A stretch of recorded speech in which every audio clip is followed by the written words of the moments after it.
Hello. Today we're going to be astrologically analyzing Castro, Steinman, and Stalin, our fire signs. Okay, so some characteristics of the fire signs include being crazy, volatile, out of control, impulsive, and undecisive.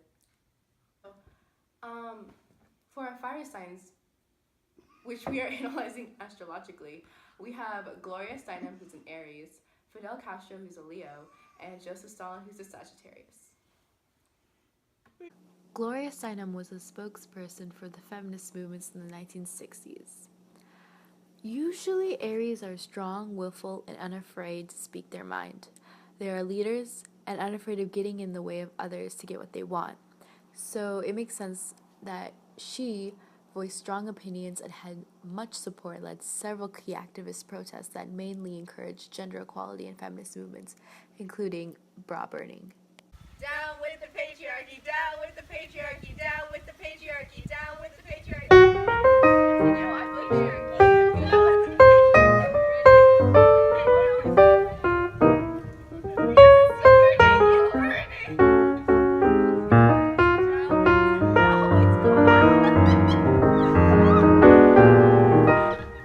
Though usually fun to be around, Sagittariuses tend to be willful, impulsive, prone to fits of angers, and pretty inconsistent with their views.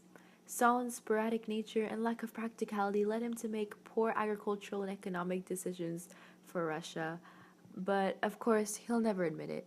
I killed half of Russia. Half of Russia's left. We only need half. It was crowded.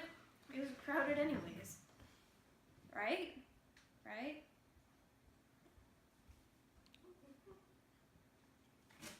I don't know why everyone's so bent out of shape for that half of Russia, you know? I only killed the bad half. It's not my fault they're all out to get me. Leos are known to be the natural leaders, yet they are prone to be very self-absorbed and self-conceited, and they need to have constant validation from others. Castro overthrew the government not only because he didn't agree, but because he needed the spotlight to be shined on him and he needed to feel validated and loved by others. Viva la revolución!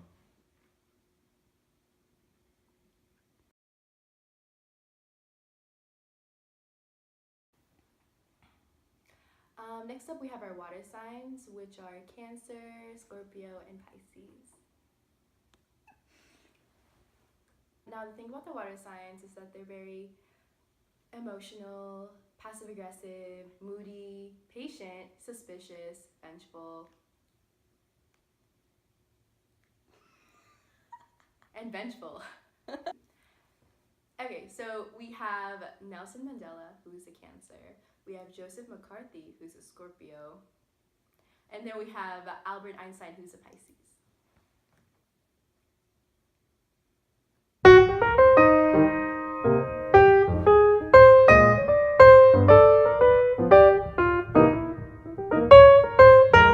A Cancer's greatest strength is their emotional capacity to feel a strong sense of empathy for others.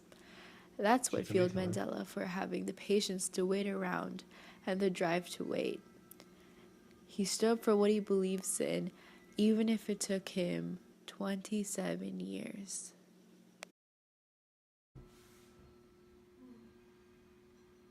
Even after he was free, he still found the compassion and love for his country to move on and become president of South Africa, even though he was very old and wrinkly.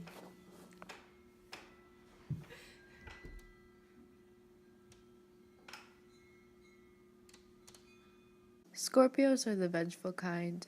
They believe anything is out to get them. Suspicious of anyone and anything, they would be the first to run or act in any situation. McCarthy's Scorpion paranoia caused him to gain national fame, where he accused many false people of being communists during a time where America was experiencing the Red Scare. This caused him to be ostracized by the entire country and resigned in his national position. Pisces are the mystical sign. They have a hard time of distinguishing between realistic and idealistic ideas. The same ideas which caused Einstein to pursue the creation of the atomic bomb, even when the haters told him that he couldn't.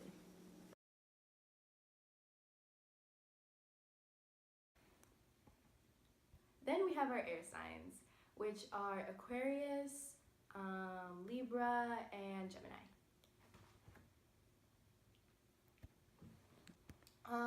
Some quality of air signs to an extent.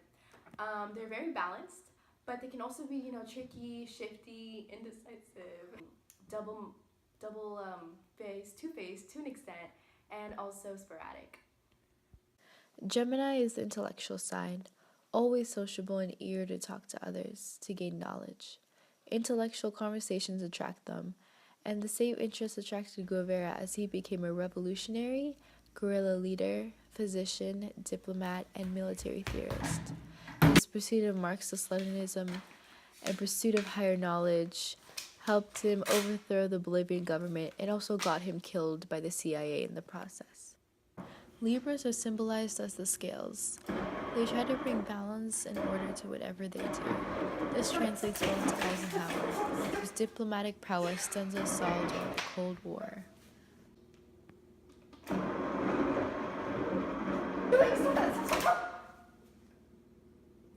Aquariuses are usually cool, calculating, and usually think outside the box. They happen to be very unemotional when looking at things practically. This made it easy for Reagan to feel no remorse to issue Reaganomics and trickle-down economics, which negatively impacted the lives of millions of Americans and have made the rich richer and the poor poorer. Actually, lastly, we have our earth signs, and those are Capricorn, Taurus, and Virgo. And some qualities of earth signs that, while they might be, thoughtful and, practical, they're also very dogmatic, stubborn, too willful, inflexible, and thoughtless. For our earth signs, we have Richard Tricky Dick Nixon, who's a Capricorn. We have Harry S. Truman, who is a Taurus. And we have Margaret Sanger, who's a Virgo.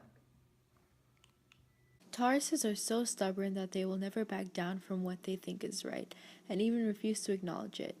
It's kinda translates to that one time where Truman refused to back down on the ultimatum with Japan and dropped the atomic bomb regardless of the plea of his advisors not to, and economically, agriculturally, medically, and systematically destroying the lives of tens of thousands of Japanese that still affects them to this day. 911, what's your emergency? Drop the bomb. What? Drop the bomb. But who is this? Drop the bomb.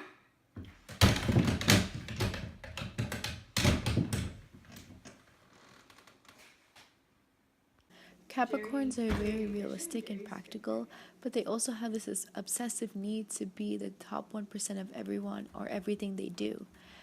They strive for perfection and expect nothing less.